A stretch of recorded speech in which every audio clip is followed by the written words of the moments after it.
പ്രിയമുള്ള ശരീര സൗന്ദര്യ ആരാധകരെ, ഇതാരംഭിക്കുന്നു. അപ്പൊ ചക്ക വെട്ടി അവര് ചക്കയുടെ കാര്യത്തിൽ തീരുമാനമായി. തളരരുത് രാമൻകുട്ടി, തളരരുത്. കലാകാരനല്ലാത്തവരെ സമൂഹം അംഗീകരിക്കില്ല. വേഗം കഴിക്കട്ടെ. MLA കഴിച്ചിട്ട് പോട്ടെ ആദ്യം. MLA ഞങ്ങളുടെയൊക്കെ MLA ആണ്. എല്ലാരും വിളിക്കണതേ അങ്ങനെയാണ്. ചക്ക മത്സരിച്ച എല്ലാ മണ്ഡലങ്ങളിലും ചക്ക കുരു പോലും കിട്ടിയിട്ടില്ല എന്നുള്ളതാണ്. 2020 അടപടലം ചക്ക എല്ലാം ചീഞ്ഞുപോയി. എനിക്ക് അപ്പോഴേ തോന്നി അങ്ങനെയൊക്കെ പറയാൻ പറ്റുമോ? നമ്മള് നാളെ കാണണ്ടേ? റിപ്പോർട്ടർ ചാനലിലെ അരുൺകുമാറിന് എന്റെ വാർത്ത ഞാൻ മുന്നിലാണെന്ന് വായിക്കുന്ന നിമിഷത്തിന് വേണ്ടി കാത്തിരിക്കുകയാണ്. പൊട്ടന്മാര് പൊട്ടന്ന ലോക പൊട്ടനാണ്. തൃക്കാക്കരയിലെ റിസൾട്ട് ഞാനങ്ങ് പറയുകയാണ്.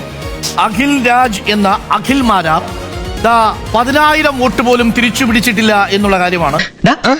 കിട്ടിയാ? ഇല്ല, ചോദിച്ചു വാങ്ങിച്ചു. ഈശ്വര, ഇവിടെ ആരില്ലല്ലോ ഇതൊന്ന് പറഞ്ഞിരിക്കും. ഇപ്പോൾ ഏറ്റവും ഒടുവിൽ 9,161 വോട്ടുമായി 3-ാം സ്ഥാനത്താണ്. താഴേന്ന് മുകളിലോട്ട് പോകുമ്പോൾ 1-ാം സ്ഥാനത്താണ്. അഖിൽ മാരാർ കഷ്ടിച്ചു പിടിച്ചിരിക്കുന്നത് 9,161 വോട്ടുകളാണ്. 9,160. എനിക്ക് കൂടുതലൊന്നും പറയാനില്ല. ചിക്കൻ ബിരിയാണി കഴിച്ച് നമുക്ക് പിരിയാം.